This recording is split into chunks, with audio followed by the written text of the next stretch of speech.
is the Conservative Colonel Podcast with Harrison Dawes, where one man stands against the rising tide of liberalism. This officer in the battle to preserve our nation is the Conservative Colonel.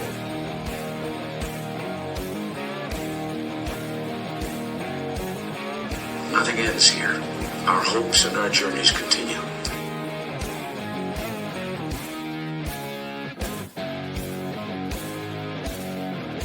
And here's Harrison Dawes.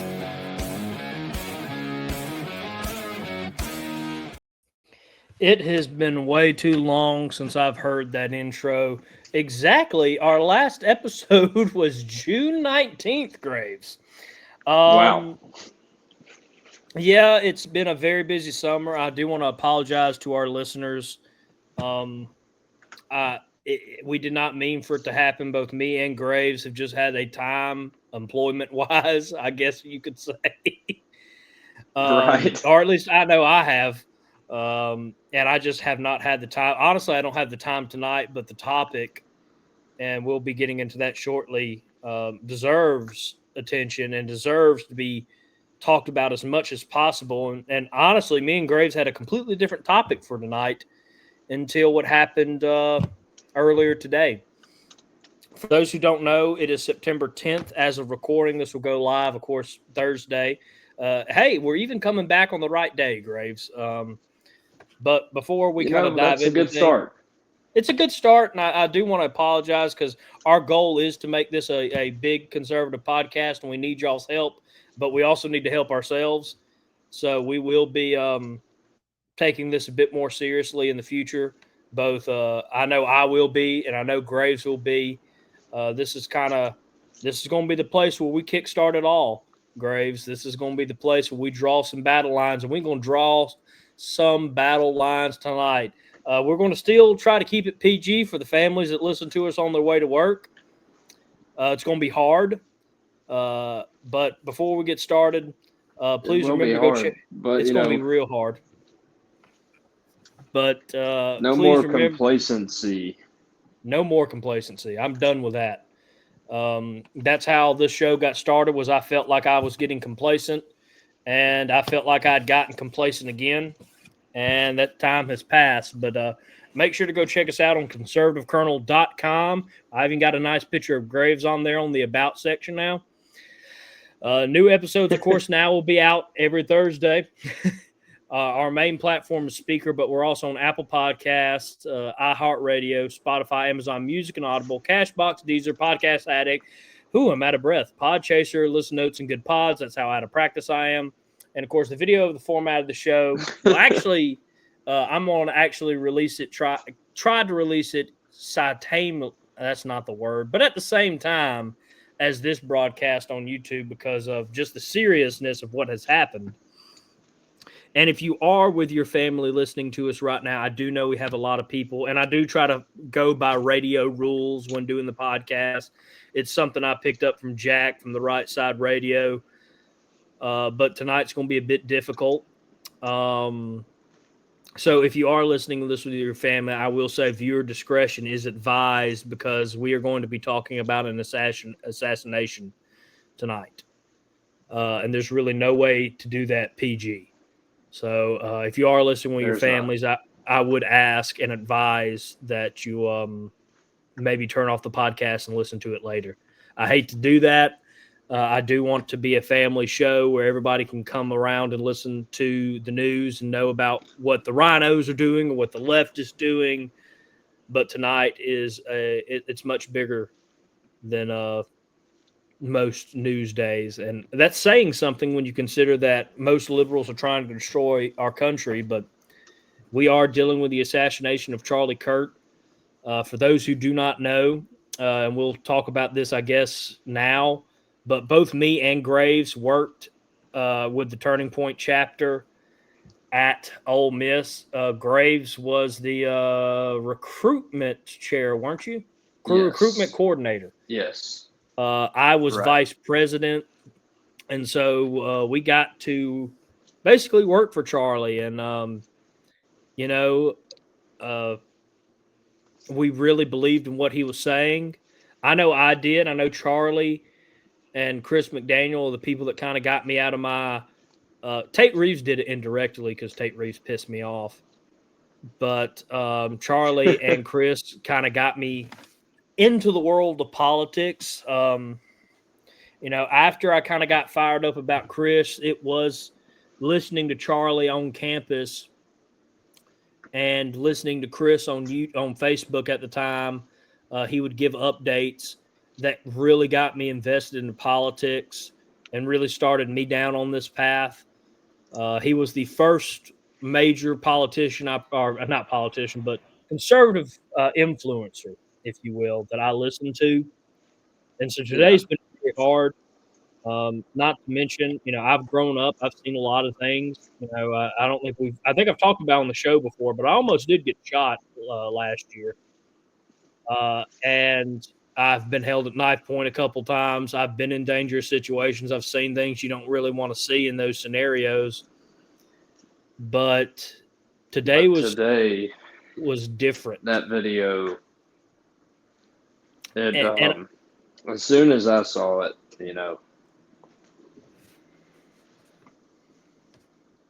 you kind of just knew, is what I'm getting at. It's hard to even put into words what you feel when you see that. And I highly encourage our listeners not to go find it. Because I've seen it multiple times. I've seen it pixelated. I've seen it clear in 4K. It doesn't get prettier either way you watch it. The first time I heard about the assassination on Charlie Kirk, I saw the far away one, and I was like, okay, maybe he got hit in the chest. Then I heard that he got hit. Yeah, I heard he got hit in the neck. I was like, okay, well, if it didn't hit an artery, if it just it had to be perfect almost. I was like, there's still a chance he could walk away from this. You hear war stories all the time. I've heard them from my family members that are in the military, served in war, saw things much worse than I've seen.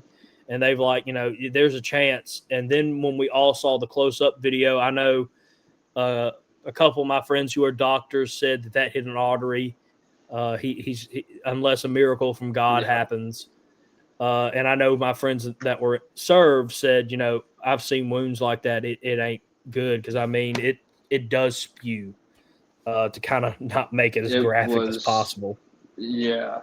For the people that haven't seen it, like he said, probably not the best idea to go and search for that because it is extreme. Like, it is a horrific thing to watch. And that just recodifies in my mind that, what we are up against is evil people. And they will do whatever it takes to stop the movement that we have been creating the last 10 years. And we're going to dive into that, let me tell you. But something that, I will say is you don't want that to be the last image you see of Charlie Kirk. He was a great man, a patriot, a father, a husband, a father of 2 young children. I do ask that all of our listeners pause the episode here. Pray for them. Because I could not imagine the harshness of this reality and the bar this is kind of set in tone for conservatives going forward in both negative and ultra negative ways. Now conservatives have to be scared to go out and speak. I don't think it ever set in because of, Trump being able to survive, and you could visibly see that Trump had survived. It more made you angry than scared. This one, I guess I'm weird, maybe wired a bit differently.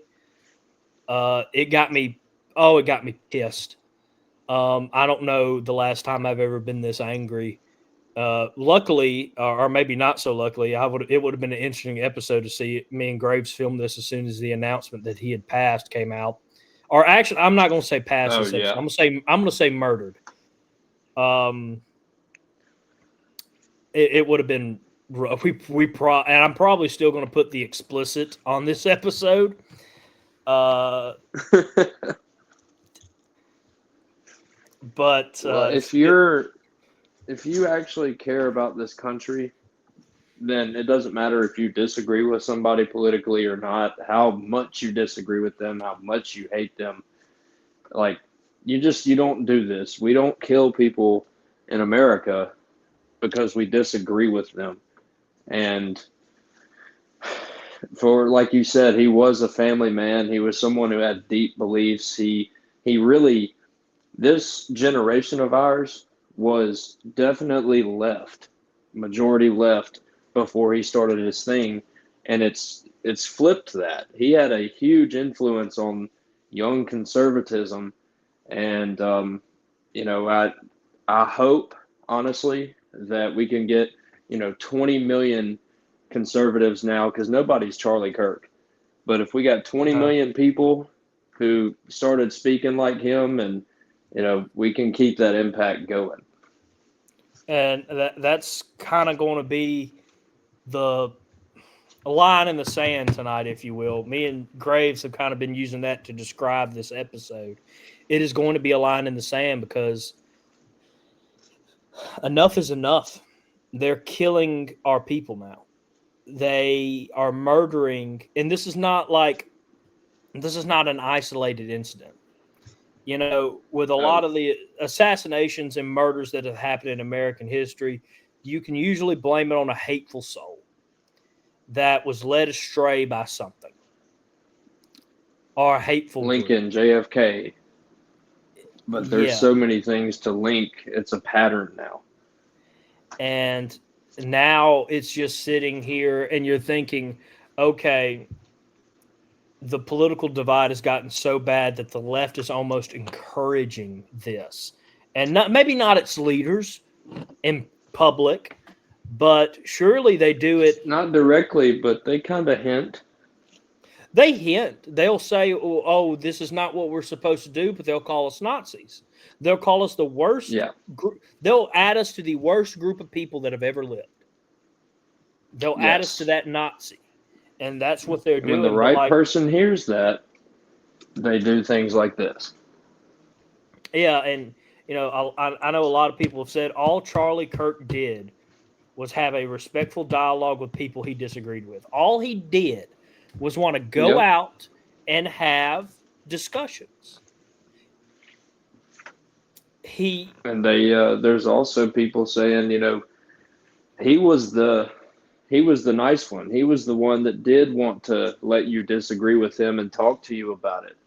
The rest of us aren't going to be that way. Especially not now. I will say this, I always agreed with Charlie on that.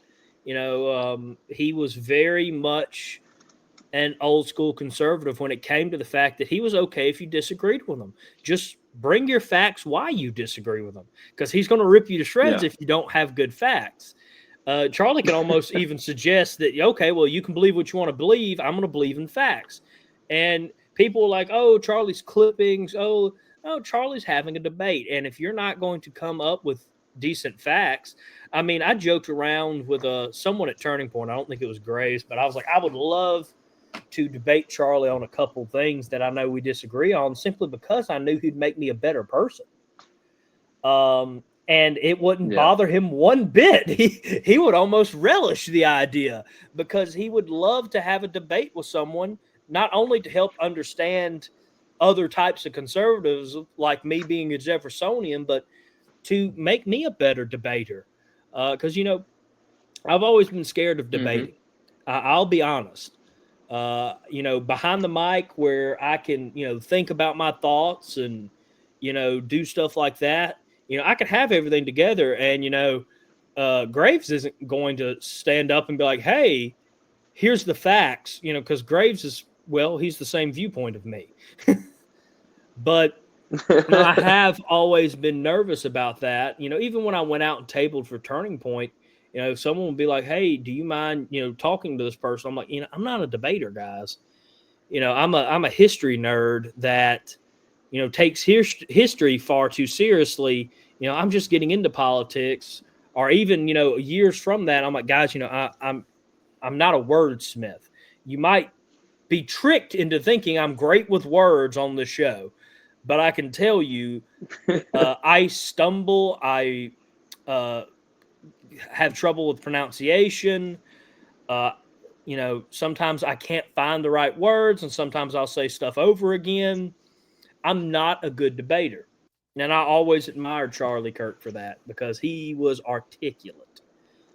But now I don't have a choice. Because if we all stand back and do nothing, and if we continue to let the system do the same thing it's been doing, and I'm going to throw Republicans in that too, because me and Grace both know the rhinos outweigh the actual conservatives by a long shot. Yeah. And they're just as complicit in this as the Democrats because they sat back and did nothing as they saw this country went to the far left. And even when we had someone that we could point to and start leading us back to the right in Donald Trump, what did they do, Graves? They attacked Donald Trump. They didn't want to support Donald Trump. Or if they did support Donald Trump, it came at a cost. It blows my mind that we've let it get this bad. The media, like we've always talked about how the media is a machine of the Democrat Party, but to hear the things they were saying today too, they go in line with the rhinos, with the Democrats, with everyone who's complicit in this, the judges who are letting criminals out, letting people think they can do whatever they want to without it mattering. I would say the media is the worst. It definitely is because, Chuck Schumer and Nancy Pelosi, they can say stuff, whatever they want to, AOC, but the media constantly talking about dictator this and, martial law this and fascism, Nazi this. It causes people to do this. It's an infection in their party now. And they won't even, the rhinos, the liberals, the media won't even acknowledge their part into that. I just want to spend some time quoting the media real quick. Now, some of these are from politicians like J.B. Pitzker. I'm going to knock that one to Graves if I said it wrong. Probably did. I just don't care. Pritzker, yeah. He blamed Charlie Kirk being shot in Utah on President Trump on January 6th. Let's not talk about the George Floyd riots of 2020. Let's just act like those never happened. Right. Those were mostly peaceful. And that's actually, before we kind of continue, let me attack the mostly peaceful. I do not like rioting. I condemned what happened on January 6th. Guys, if you really feel this hard about it, let's get out and change our country. Because I don't think we're at the point. Now, I'm one of the few people that think that the Declaration and the Constitution does give us the right to be like, you know what? Maybe it's time to restart again with the government. I'm one of those. But I don't think necessarily it's the time to do that yet. I think if we could restrain the government, how it's supposed to be done, by how our founding fathers thought it was supposed to be done, we could get this country back on track. And I think Graves is of the same mindset. That we can contain the swamp and get the swamp out. It will take decades. It will take a lot of hard work. And we can't let you people, you can't lose focus because we lost focus and that's how we got here. But on the riots, and again, this is the left, this is the media playing into these people thinking, okay, this is what they want. Funny how we're not burning down cities. Yeah, we have every right to right now. I mean, here's the left destroying monuments, memorials, buildings, attacking the police force, or burning down $2 billion in damages. Yeah, $2 billion in damages, or attacking a poor black-owned business with a guy was like, "What did I do?" I still feel for that guy. He lost his whole restaurant because of these idiots. But they did all this stuff. And what did the left call it?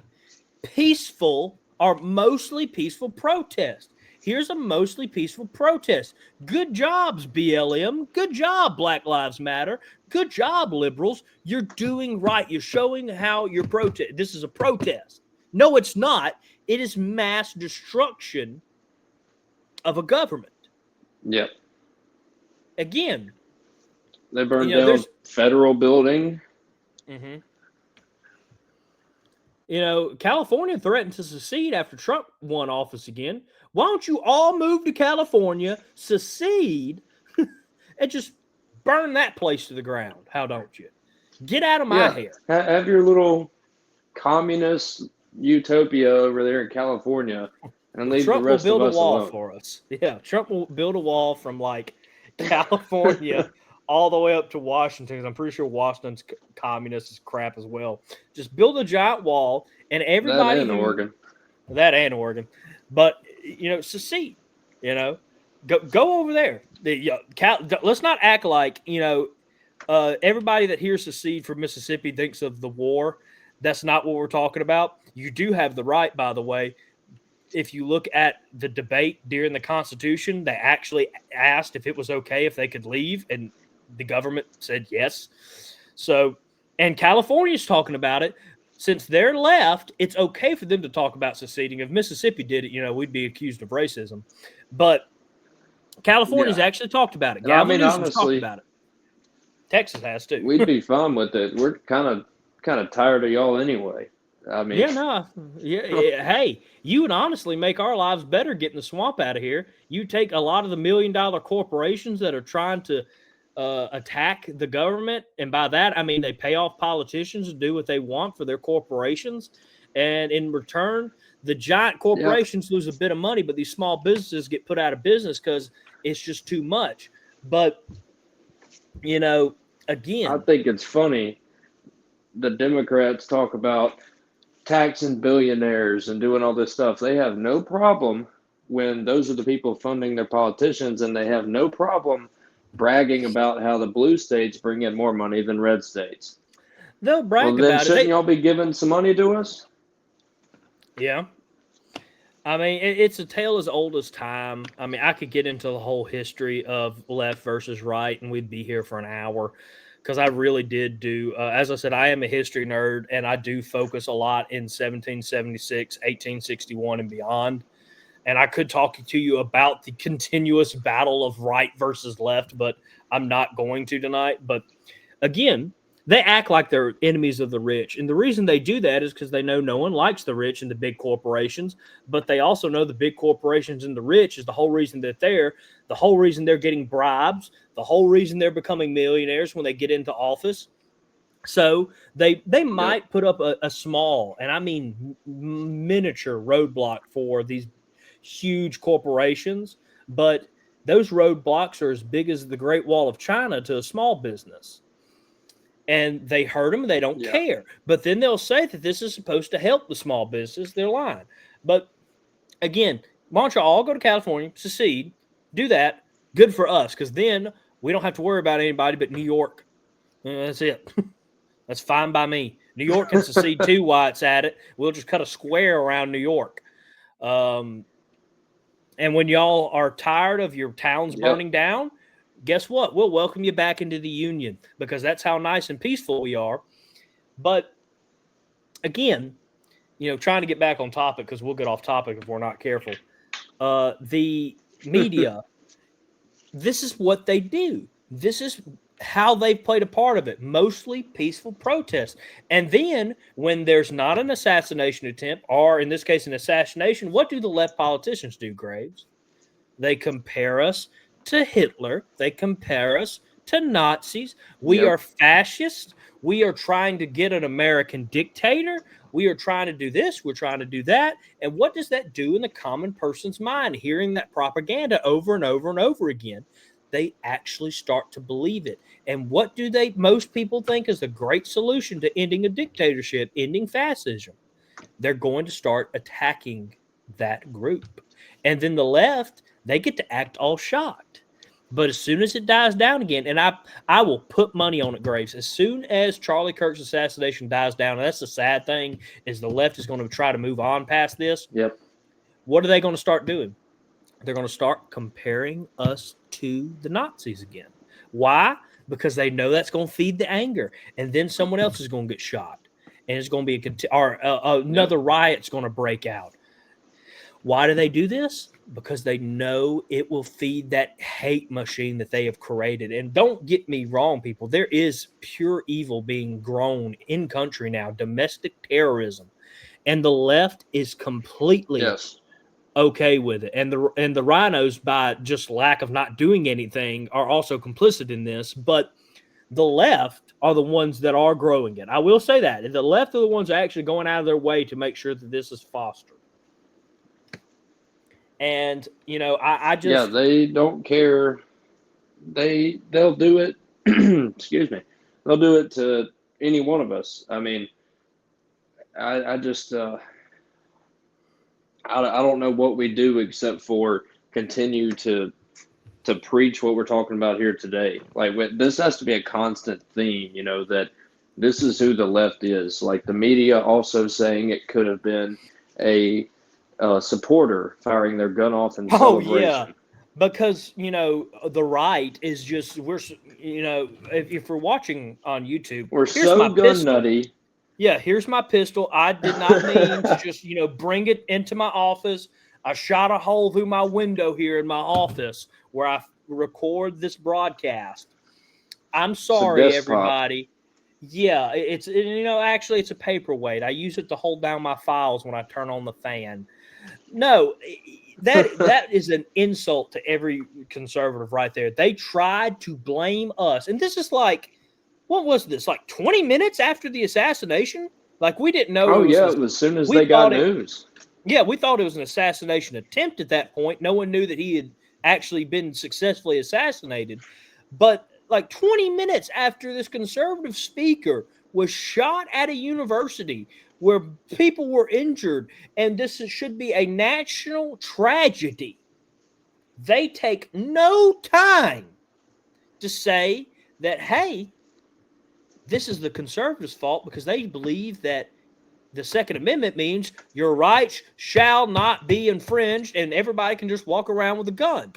And they use that to blame us. Not to mention that law-abiding citizens that carry guns aren't the ones that are going to be shooting up people, but these sick individuals are doing it. Like Charlie Kirk was talking about actually before he was assassinated, how trans violence has picked up.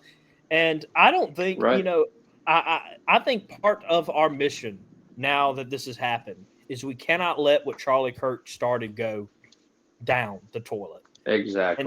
And that's why me and Graves are filming tonight.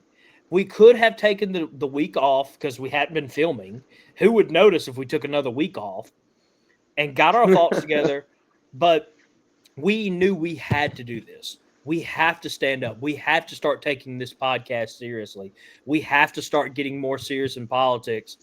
And again, MSNBC, here's their quote, basically saying Charlie Kirk had it coming because you can't stop with these awful thoughts you have and then say these awful words and not expect awful actions to take place. I mean, it's disgusting. They don't care. Like, it's just. And this is when we knew he was in critical condition too. Like, this isn't again where, at the beginning where no one knew anything and people were just like, he's gotten shot. We don't know how bad. At this point, we knew he was in critical condition. And that's what the news media said.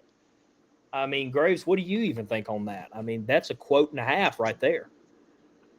No, it is. I mean, it's not just the media, too. It's also people that have been watching these media outlets that you're seeing on TikTok or even in the Twitter comments. I posted something earlier about it and had people, one of them say, go F myself, because I said that the left is fascist and they're the party of, political murders, political violence and things, and had another guy saying that, he deserved it. It's when you repeat these things over and over, like you said, people start to believe it, but then they also start to act on it. And the amount of people that are celebrating it, it just really goes to show. And I want everyone to don't go look for that video, but go look and find the people that are celebrating this, because there really is evil out there, terrible people. I mean, nobody and should ever celebrate this. we are going to be talking fully about how they're celebrating. Do not mistake me. We're about to dive into that.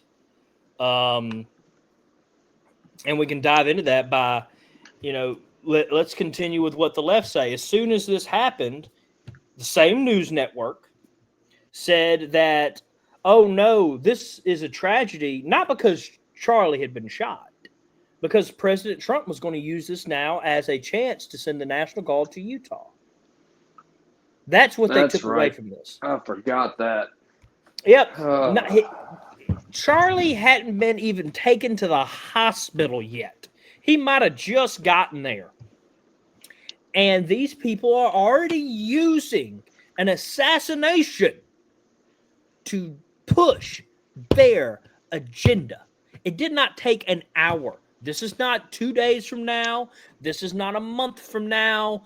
This is right here and then. They use this to attack conservatives and President When you see Trump. people doing this, they're showing who they are, and you better believe them.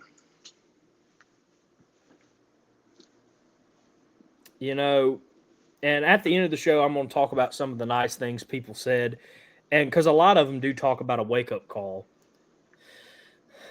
And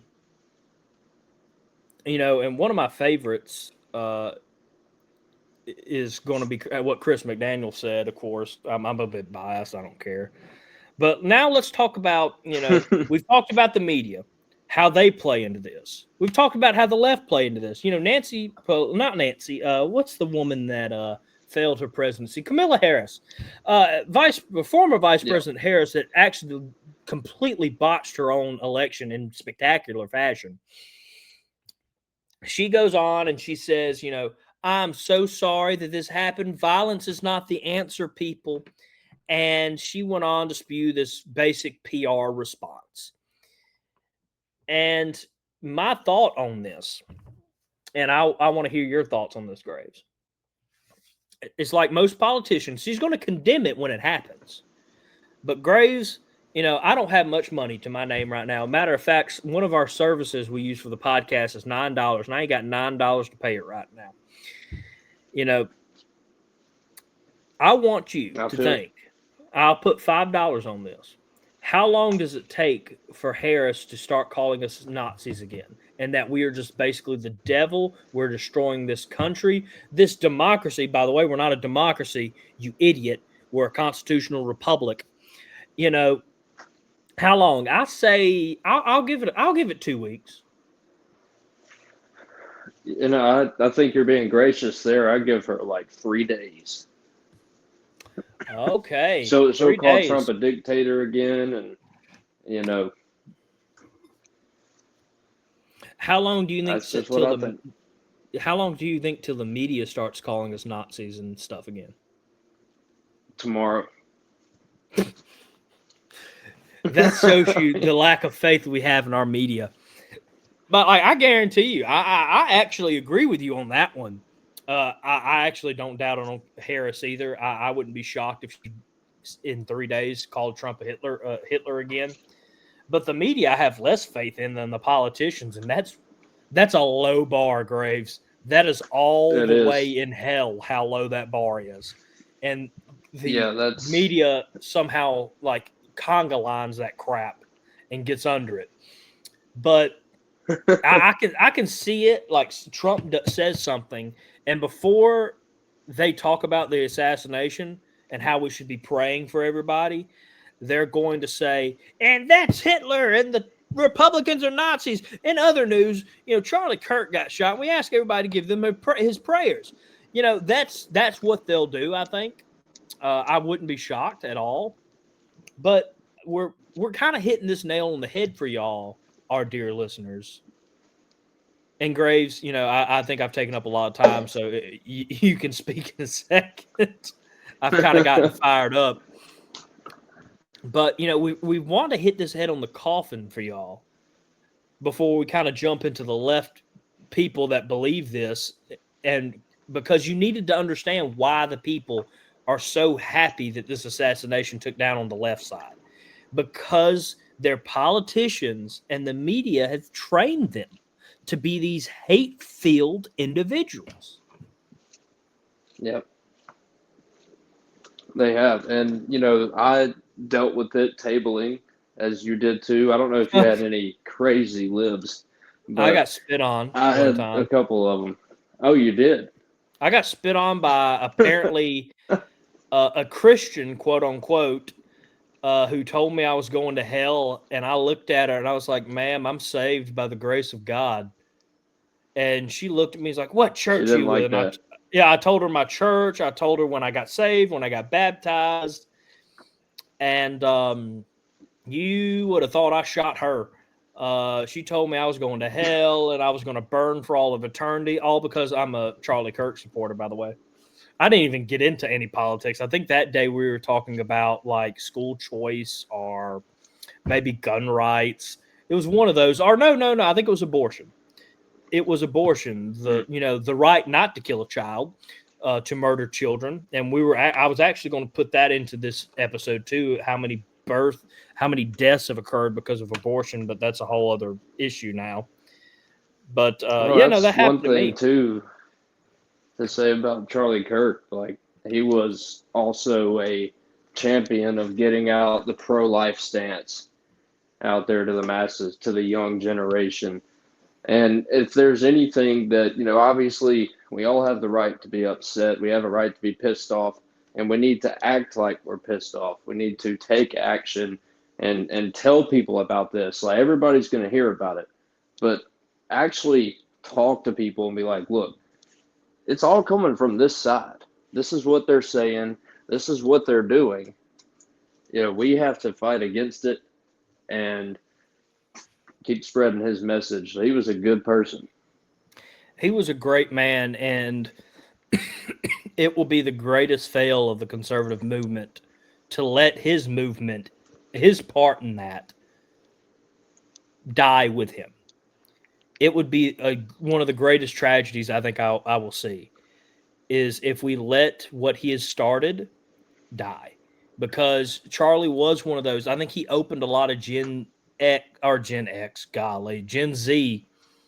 millennials' minds, and starting even in Generation Alpha, showing us just how crazy it is that we've all accepted that it's okay to murder a child. Like, you didn't really understand, like, it's depicted in movies, news, TV shows. It's okay to kill a child. And Charlie was one of the few people that finally stood up and was like, guys, no. What type of society have we become that we're okay with killing children?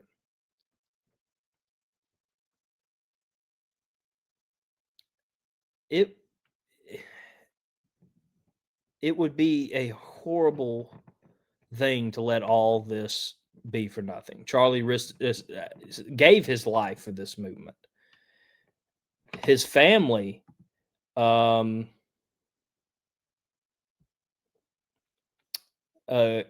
if you can hear me, I need you to refresh your phone, because my recording software is telling me that we aren't picking you up. So real quick, everybody, I want to text Graves, and I want to jump into kind of some of the left thought process real quick.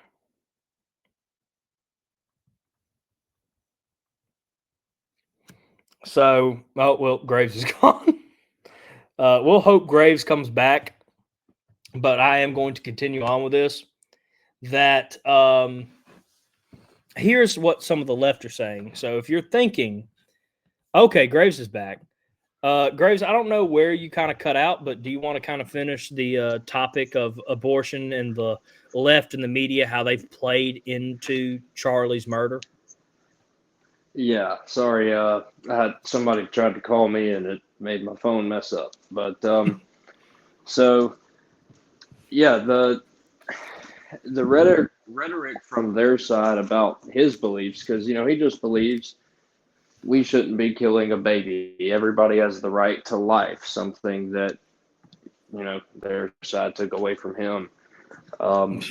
they see that as fascism because, they'd call him a Nazi just because he was like saying to them that you can't, the woman doesn't have rights over their own body, their own choice and stuff. And that's not at all. What he was saying was you had that choice. You made that choice to do what you did to end up getting pregnant.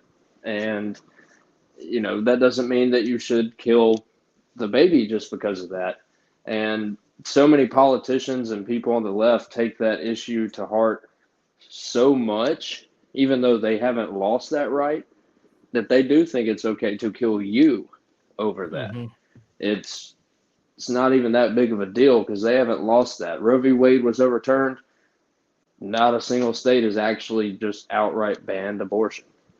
But they take that and run with it and got him. Yeah, no.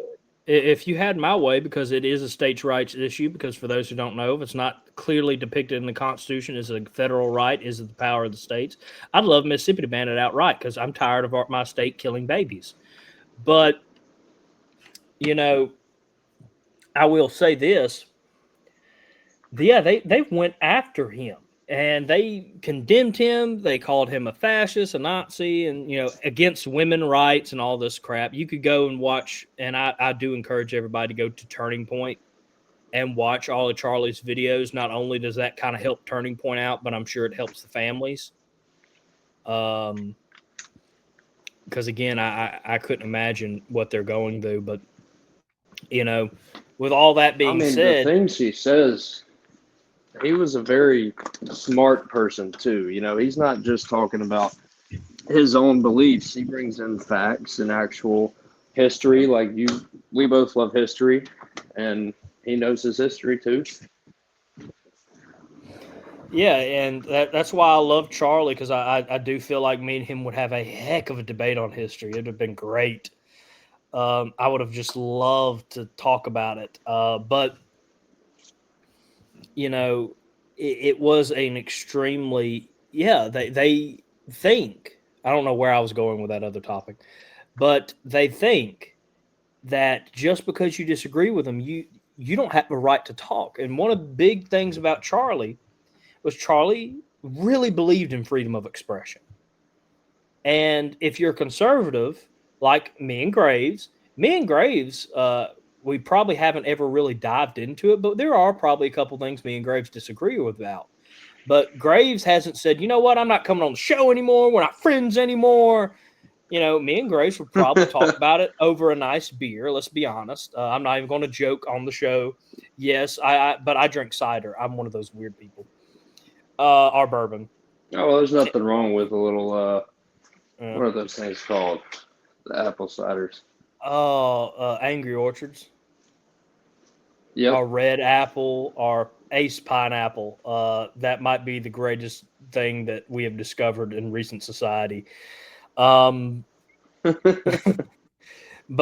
and Graves would talk about it probably over one of those beverages.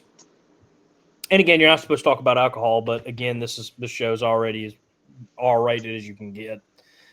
And we would talk about it. Talking about death. Assassination, death, murder, and we would talk about it probably over a fire on a winter night. Me and Graves will both present arguments, and I guarantee it, neither me or Graves will change our mind because we're both strong-willed people. And you know what's going to happen?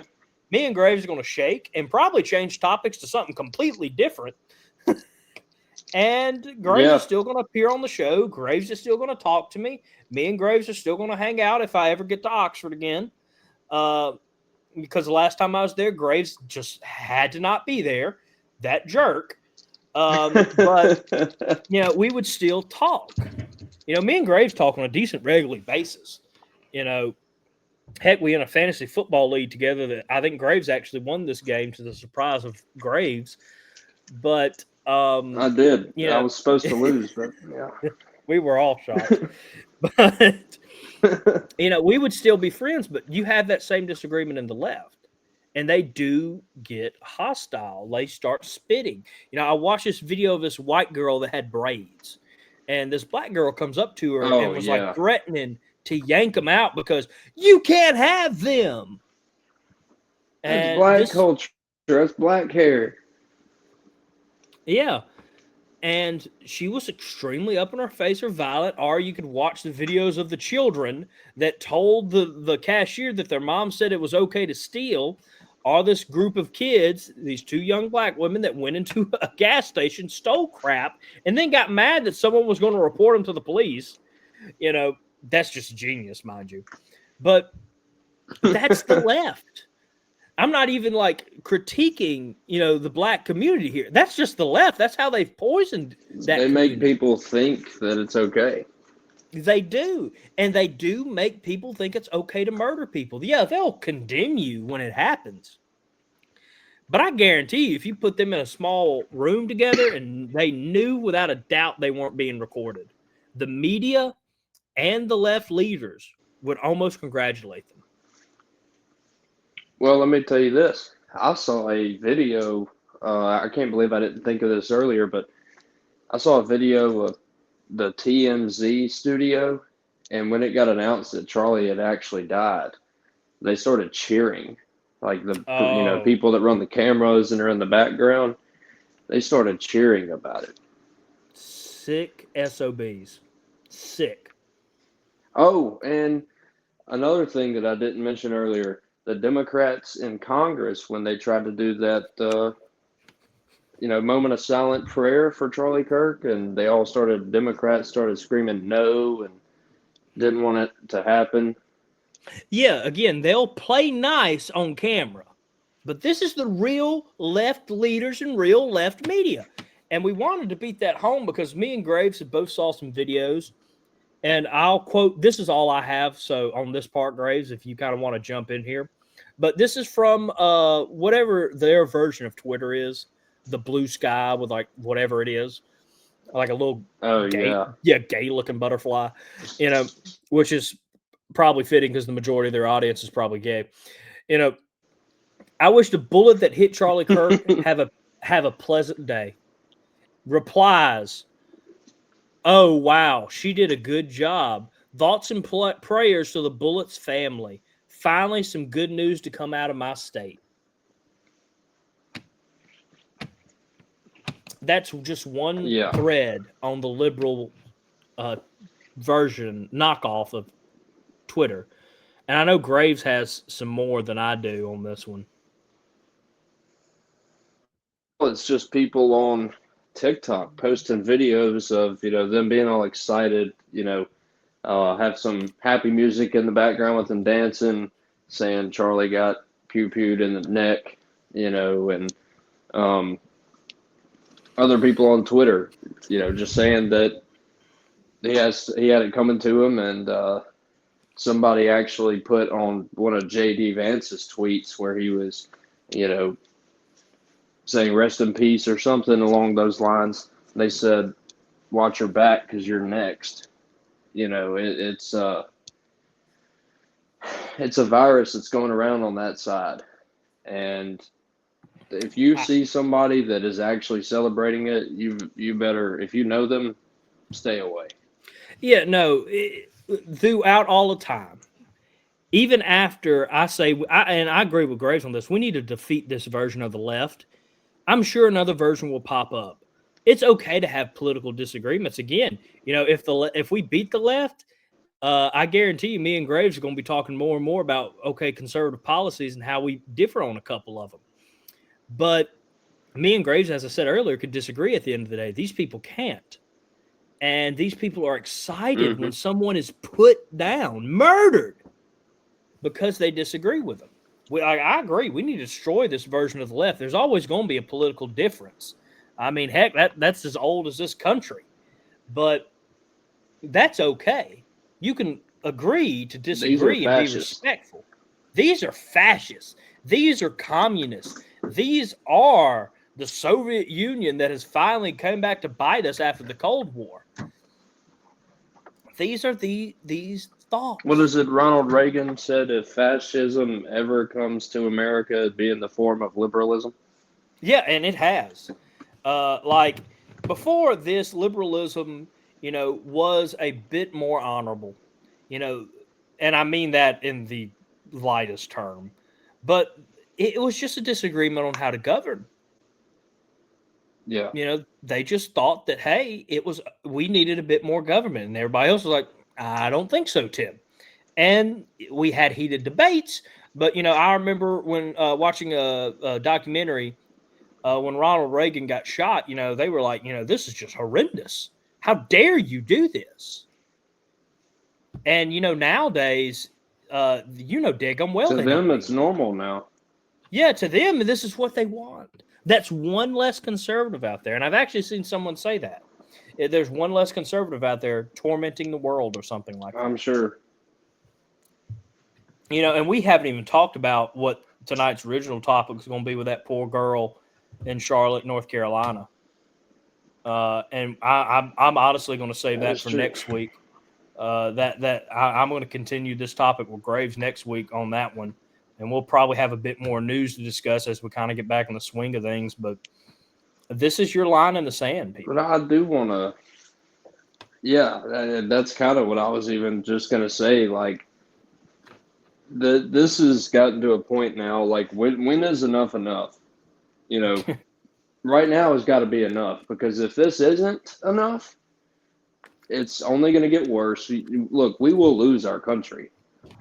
I mean, we could have if we didn't win 2024. If we lose power in 2026, things could start to slide back the other way. But this right here, as someone said earlier today, this is the turning point, USA. So it's time to make up your mind. And I couldn't agree more. And I kind of want us to talk a bit more about the line in the sand as we kind of get ready to wrap up the show before I get into those quotes, because I know this was kind of, you inspired me on this topic, our part of the show. And I couldn't agree more. This is the turning point. If this isn't, I'm scared to see what would be. Right. If you don't wake up, sometimes it's too late. Yeah, and we're teetering on that, people. We did a great job with Trump, and I think me and Graves talked about this when Trump was elected. But if we don't do anything after we elected Trump, then Trump is going to fight his hardest for 4 years, and we're going to more than likely lose the movement again, and it's just going to be this back and forth again. And let me tell you, everybody thinks it's okay to have this back and forth with Democrat and Republican. I'll tell you why it's not. Because either way, we're moving farther to the left. People don't realize that. We need good, strong leadership for the next couple of decades to even hope to untangle this mess. This is why it's so important to fight everybody, because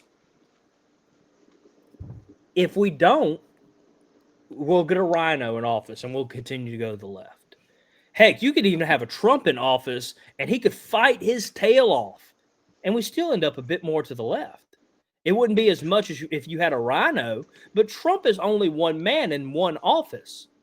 We need Congress. We need the senators. We need the representatives. We need to get the judges out that put their public opinion in, and just get the judges back that read the law, that don't have a tie to conservatism or liberalism. They just care about the law. And that's why it's so important to draw the line in the sand and be like, no, we are tired of moving to the left for the next decade, and maybe even a whole other decade after that. Y'all are moving to the right, and we're going to be taking strides. We did make a really good dent. I know in the last 2 years, Democrats have lost roughly 10 million registered voters. 10. Not a single county went more blue in the last presidential election. But like we said, if we get complacent, if this isn't our final straw, so to say, like it will shift back to them, because they were already trying to control the narrative over Charlie Kirk being murdered. And they, tried to not let the 14-time arrested guy that murdered the girl on the bus, they will try to suppress this and turn it their way with whatever means that they have. But we have to keep fighting it, keep spreading the truth. Like, 2026 now has become even bigger than it was. Because if we let the people that condone this stuff back in office, oh boy. And like I couldn't agree more.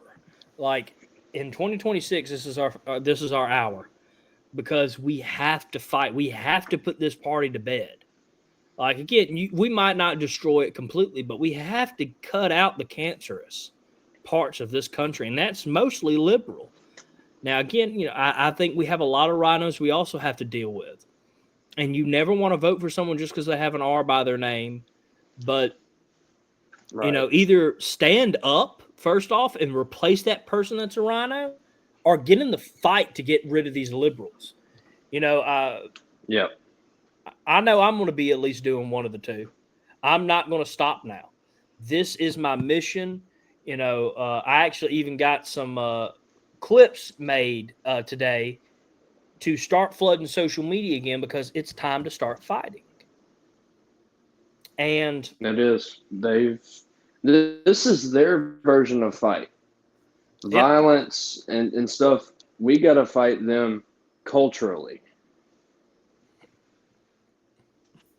And if we don't fight them culturally, we are going to lose. And I can't stress that enough, everybody. We have to fight them culturally. We have to beat them, because if we don't, we're just going to end up continuously going to the left, and it's going to get more violent. More people are going to get murdered. Like, again, I don't know if me and you've ever actually talked about this, Graves, but, I get death threats on occasion. Apparently, I'm great at pissing people off. I don't even know what I've done yet. But, I get death threats, and I always thought, okay, part of being a historian in this world is just getting death threats. I honestly thought that. Part of being conservative, part of being a white man, part of being a Christian man in 2025 is getting death threats. I accepted that way too long. I'll agree. I was part of the problem there. I accepted it way too long. Now I have to think about the fact that, when I go out to speak from now on, when I start trying to push the conservative movement even harder, I could get shot now. And I'm a bit scared, but also a bit still angry. I can't let this be it, because fear is how these people want it to go. They want us to be so scared that we don't do anything. And I mean, I'll ask Graves his opinion on this, but how to get involved in your local elections, your state elections, your federal elections. Every election, you should be trying to do something. It's past time, people. You don't have to go out there and make yourself a target. I guess me and Graves are just crazy like that. But you don't have to do that. You can go out. Yeah, I thought you'd like that. You can go out and do your part. But living in fear is just going to make sure they win. And then we're going to get like the UK, where you can get arrested for being a Christian. You can get arrested for praying in your house. You can get arrested for stating your public Somebody opinion got arrested online. yesterday. Yeah, speaking of that, somebody got arrested yesterday in the UK that called someone a Muppet online. They got arrested because that made somebody anxious. Made them anxious? Oh, they don't want to read what I'd say to them. I'm not that nice. Oh, I'm not either, especially today. Like, it's like you said, I'm glad we didn't record right after this happened, because me and you'd be dropping F-bombs. I haven't been this mad. Yeah. It's been so long. I mean, I literally felt, my body felt a weird way today. It just, and I'll agree with that. Like, I'm glad we didn't record. Like, when President Trump's assassination attempt happened, I was steaming with rage, but I was able, I'm very good at keeping my emotions somewhat in check. And I was able to go and record a quick update for everybody. You know, President Trump has the assassination attempt has been happened. We still have that episode up on the show, actually. But you know, today I couldn't, because not only With was the another Trump one, we saw him survive. we saw him survive in Charlie's. You know, someone else from Turning Point. She should be listening to this episode. I call her Pillowcase because she can fit into a pillowcase, and she's going to be pissed that I've mentioned this on air, and that's fine. But she said, and I agree with her, when you see that close up of it, and you see the blood come out, you can almost see his soul leave his body. You knew at that point they had just killed Charlie Kirk. They had murdered him. And we've talked about how he was having a debate about violence. About violence from the violence. Left. Yeah, violence from the left, and the left just wanted to, I guess, prove him right. But this is an extremely sad day in history. It's only going to get worse if we do nothing. Again, you can expect more of this if we don't do anything. But I was steaming with it. I mean, be loud. You know, I always tell everybody we're not them. You know, do it how Charlie does it, or I guess now I have to say did it. You know, he proved so many people wrong by just telling them the facts. But now we have to make sure we're not scared to go out there and say the facts. You know, as I was saying, you know, when that happened, you know, I was able to get on here and be professional. I couldn't have today. And I'm not really being completely professional now. I've let my anger guide this whole conversation because I am pissed. Because enough is enough. This is the line in the sand. And we're asking everybody that listens to us to share this episode out, not for us. There's no ads that are going to be played on this episode. Nothing like that. We aren't making a dime. We don't make dimes much anyway. We probably make 5 cents usually, a good nickel. But we're asking you to share this simply because we're asking everybody to draw a line in the sand. Join us, whether it is joining the podcast world, whether it is becoming a part of an election, whether it's sharing conservative movements on social media or becoming a major part in that conservative movement like Charlie Kirk. It is time. It is past time in this country. And we finally figured out why it's past time, because this violence has gotten worse.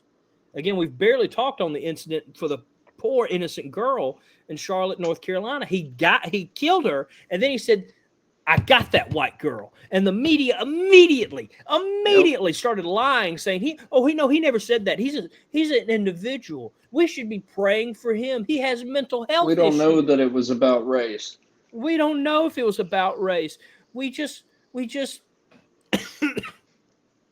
need to be thinking of him. No, screw that scumbag.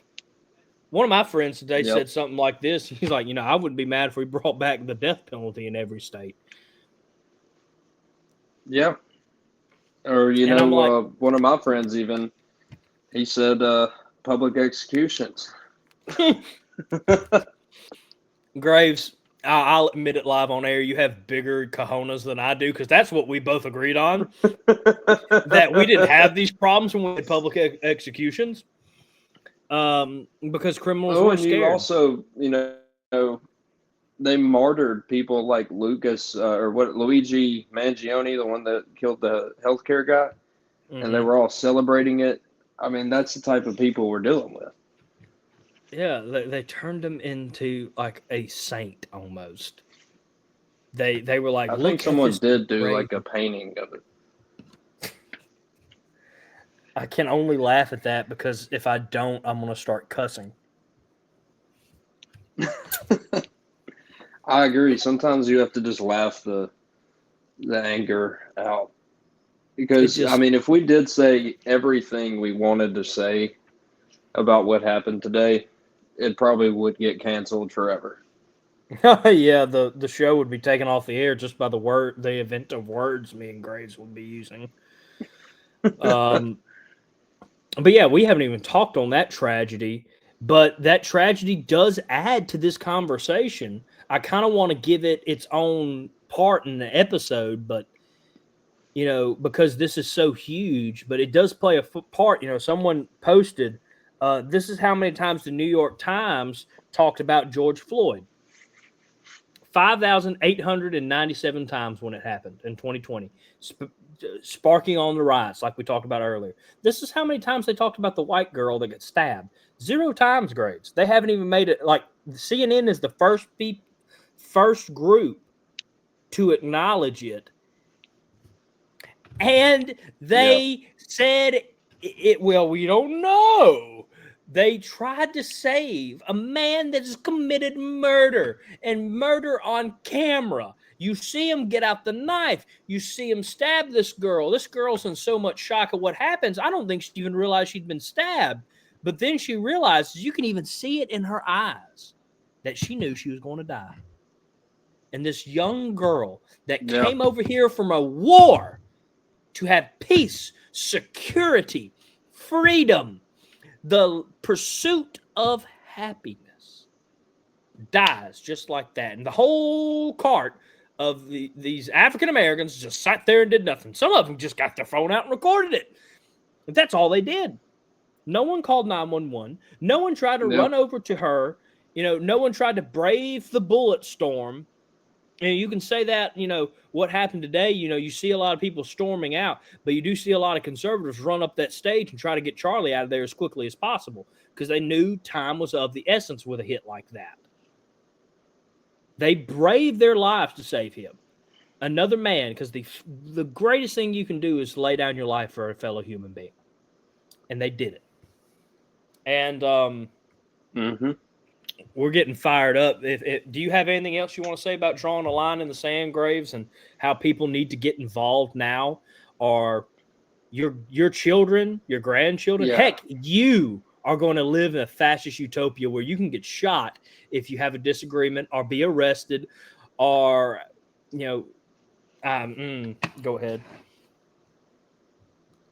I mean, that's exactly the point. Like, are we just going to allow this? Like, do you want to live in a country where your kids, left or right, will get assassinated just because of what they believe in? I don't think anybody does except for deranged people, which are always on the left. Sorry. But they are. No, don't apologize. They are. It's been time. We've talked about it, with keeping up the fight after Trump won. But seeing stuff like this, I mean, it's seriously time. There's talk and there's action. We've all talked about it, and now it's the time for action. We just lost a 31-year-old father of 2 kids, husband, who changed a generation's political beliefs, basically. And it's up to all of us to not only keep that going, but to keep your children and your family safe. You need to be on our side, and you need to see the evil on the other end and fight against it. Yeah. Let's see here. USA Today posted a clip, surprisingly, not of the assassination, but talking about Charlie Kirk's kids, which I'm almost shocked that they actually did. And I don't think I see anything about prayer. It's like they put it up to put it up. But the two share 2 young children, a daughter and a son. And you got to know do you know how old these kids are on the top of your head, Graves? They couldn't be more than 8. One of them's a year old. Yeah. And the other one is one's a year old, the other's probably 3 or 4. Yeah, like the daughter's like 3 or 4, and the son was just born. I mean, he's not too old. And these kids will now grow up without a father. This wife will now have to learn and deal with the fact that in a time without war, a time where we shouldn't have to be fighting for our rights like our founding fathers did. Our founding fathers laid down their lives to make sure that we didn't have to die for our beliefs. And here we are in a time where we're having to die for our beliefs. And the left are celebrating. And I kind of wanted to end the show talking because I think a lot of these people do have a clear insight on what happened today. Chris McDaniel said, political violence has no place in America. Yet again, another conservative voice has been targeted. Today, Charlie Kirk was shot while speaking to students at Utah Valley University. Regardless of anyone's political values, an attack on free speech is an attack on the very foundation of our republic. Over the last few years, we've watched the American left grow increasingly hostile to opposite views. Conservative students have been shouted down, speakers canceled, and events disrupted. Now, tragically, words have turned into bullets. Our nation must say with one voice, enough. Debate should be won with reason, persistence, and truth, not imitation or violence. And I got a couple more. One thing too is, I just wanted to say that last part there, we should all say with one voice, enough. It's not just, oh, it's enough. Like, no, it's been enough. Like we can't keep doing this. We can't keep letting this happen. No, we can't. Another former senator from Mississippi said, the foundation of our republic is dying, and very few are fighting to protect it. One of the strongest believers in free speech and debate of our times, of all people, have been shot for doing just that, debate and free speech. Yeah. Left. When you go ahead. When you can't win a debate and you resort to violence, I mean, you've already lost. Like they have nothing left to stand on. Exactly. And the left don't have anything to stand on, and that's why they're lashing out with this danger level of violence. And another conservative, Shane McGurr, the left lectured us for the last decade about the dangers of violence from the right. From the assassination attempts on President Trump to the United Healthcare CEO being murdered, now Charlie Kirk, the danger was actually on the left. And let's see here. I think I have one more.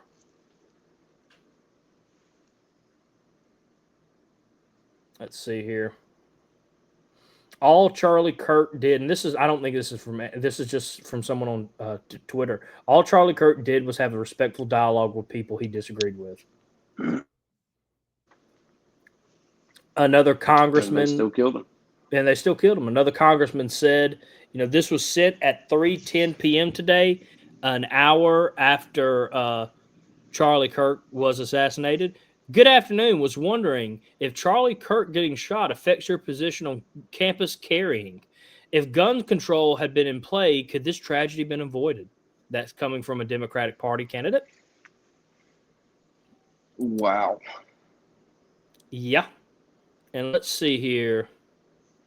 It's someone else put, it's not gun violence, it's democratic violence.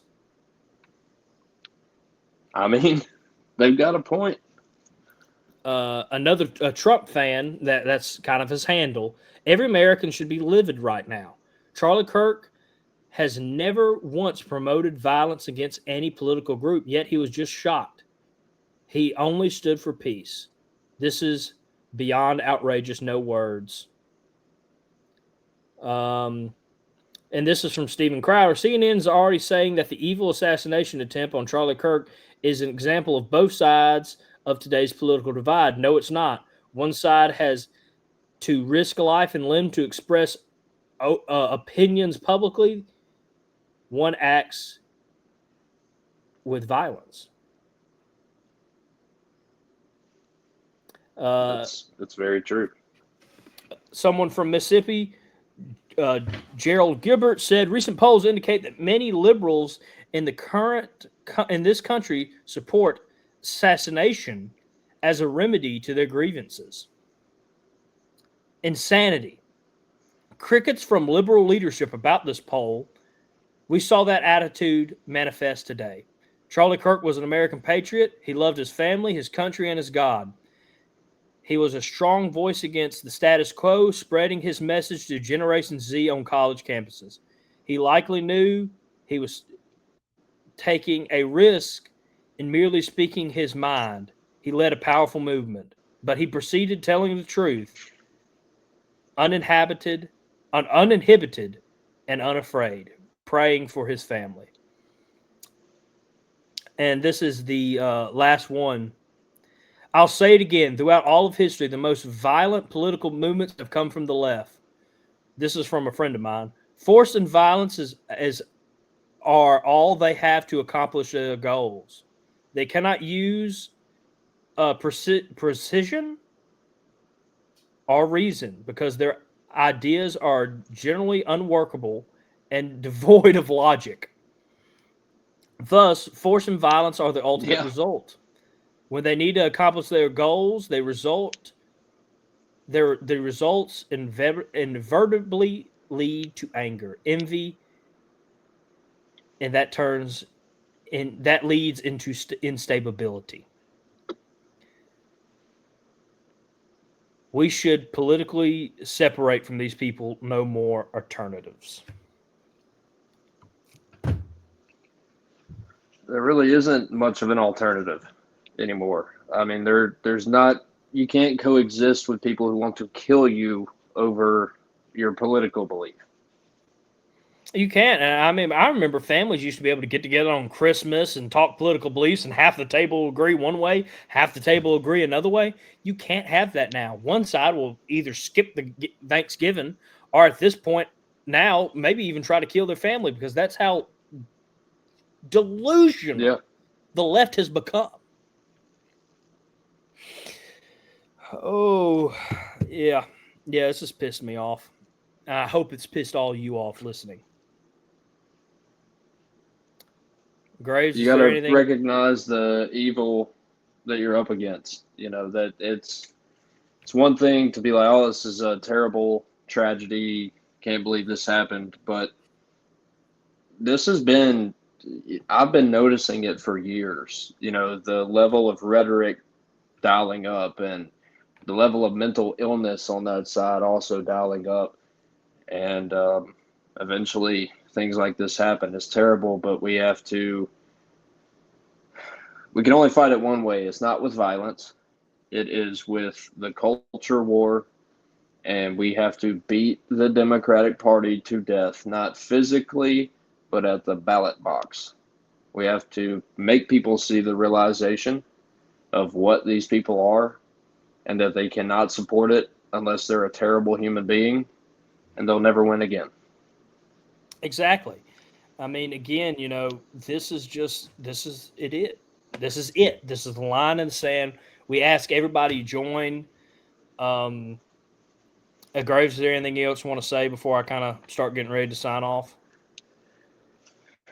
No, I think that's about it. I just want everyone to not let this discourage you.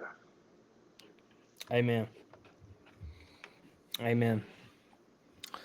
But with that, everybody, we really wanted to do this episode as a wake-up call. That's kind of why we spent so much time talking about the media, the liberal leaders. We quoted these people. We showed you what that other side said. And it was all because the assassination is a complete injustice. It was a horrible thing. It should live on in history as an awful, awful thing that has happened. Charlie Kirk was a great man. This episode is done in honor of him and in honor of all his hard work for the conservative movement. Charlie, you will be missed.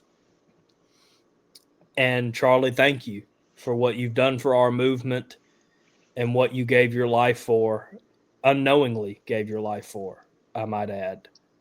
You know, Charlie, when he started all this, did not know he was signing up to be a target. He knew a target,